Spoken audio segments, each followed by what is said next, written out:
बिस्मिल्लाहिर्रहमानिर्रहीम अस्सलाम वालेकुम viewers, welcome to my YouTube channel. Viewers कैसे हैं आप? उम्मीद करता हूँ आप ठीक होंगे। वीवर्स आज मैं आपको टेफ 40 mg कैप्सूल का मुकम्मल रिव्यू दूंगा जो मैदे की तेज़ाबियत, सीने की जलन, heart burn, gastric ulcer, peptic ulcer और एच पैलोरी के लिए बहुत ही मुफीद कैप्सूल है।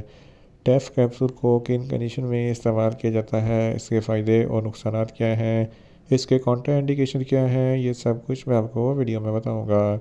व्यूवर्स सबसे पहले मेरी आपसे रिक्वेस्ट है, मेरा चैनल मेडिकोज इन्फो सब्सक्राइब करें। व्यूवर्स बात करते हैं टेफ कैप्सूल की पैकेजिंग की, तो इसके एक पैक में 14 कैप्सूल होते हैं और एक कैप्सूल की कीमत 60 रुपये है। ये सामी फार्मास्यूटिकल कंपनी की प्रोडक्ट है जो किसी भी मेडिकल स्टोर और फार्मेसी स्टोर से आसानी से मिल जाती है। व्यूवर्स अब बात करते हैं टेफ कैप्सूल की फार्मूलेशन की, तो इसकी फार्मूलेशन में ओमेप्राजोल 40 mg होता है।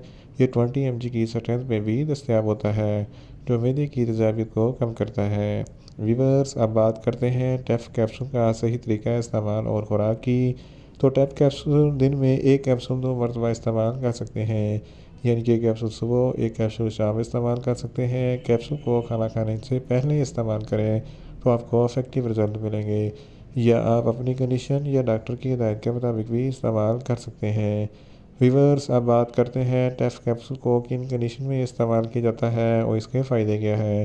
टेफ कैप्सूल में ओमेप्राजोल होता है जो मैदे की तेज़ाबियत को कम करता है। अगर आपके मैदे में बहुत ज़्यादा एसिडिटी है तो इस कंडीशन में टेफ कैप्सूल बहुत ही मुफीद है। इसके इस्तेमाल से मैदे की तेज़ाबियत कम हो जाएगी। सीने पर जलन होता है या हार्ट बर्न होता है तो इस कंडीशन में भी टेफ कैप्सूल बहुत ही मुफीद है। गैस्ट्रिक अल्सर और पेप्टिक अल्सर के लिए भी टेफ कैप्सूल बहुत ही मुफीद है। ड्यूडोनल अल्सर, ये आंतों का अल्सर है, इस कंडीशन में भी टेफ कैप्सूल बहुत ही मुफीद है। इसके अलावा एच पैलोरी एक बैक्टीरिया है जिसकी वजह से मैदे में इन्फेक्शन हो जाता है, ज़ख़म आ जाते हैं, तो इस कंडीशन में भी टेफ कैप्सूल बहुत ही मुफीद है।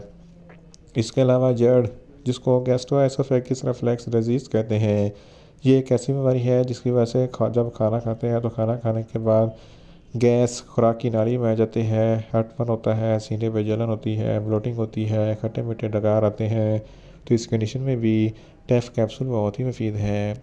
इसके अलावा अगर आपको बदहज़मी है या खुराक अच्छे तरीके से हज़म नहीं होती तो इस कंडीशन में भी टेफ कैप्सूल बहुत ही मुफीद है। इसके इस्तेमाल से बदहज़मी ख़त्म हो जाएगी, खुराक भी अच्छे तरीके से हज़म होगी और भूख ज़्यादा लगेगी।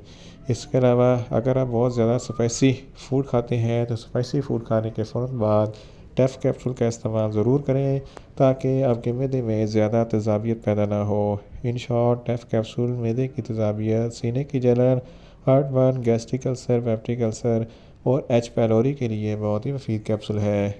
व्यूअर्स अब बात करते हैं टेफ कैप्सूल के नुकसानात की, तो इसके इस्तेमाल से कुछ मामूली से नुकसानात हो सकते हैं। न्यूज़िया हो सकता है, वोमिटिंग हो सकती है, डायरिया हो सकता है, मुंह खुश्क हो सकता है, चक्कर आ सकते हैं और ज़्यादा प्यास लग सकती है। व्यूअर्स अब बात करते हैं टेफ कैप्सूल के कॉन्ट्रा इंडिकेशन की, तो हाइपर सेंसिटिविटी वाले लोग टेफ कैप्सूल का इस्तेमाल ना करें। जिगर के अमराज वाले फ़र्द भी टेफ कैप्सूल का इस्तेमाल ना करें। छोटे बच्चे जिनकी उम्र 10 साल से कम है इनको टेफ कैप्सूल का इस्तेमाल ना करवाएं। व्यूअर्स ये था टेफ कैप्सूल का मुकम्मल रिव्यू। उम्मीद करता हूँ मेरी ये वीडियो आपको अच्छी लगेगी। मेरी वीडियो को ज़्यादा से ज़्यादा लाइक करें, शेयर करें और कमेंट्स करें, और मेडिसन के मतलब इन्फॉर्मेटिव वीडियो के लिए मेरा चैनल मेडिकोज इन्फो सब्सक्राइब करें और साथ में लगे बेल आइकन को लाजमी प्रेस करें ताकि मेरी हर नई वीडियो अब तक बर वक्त पहुँच सके। मिलते हैं एक नई इन्फॉर्मेटिव वीडियो के साथ। अल्लाह हाफिज़।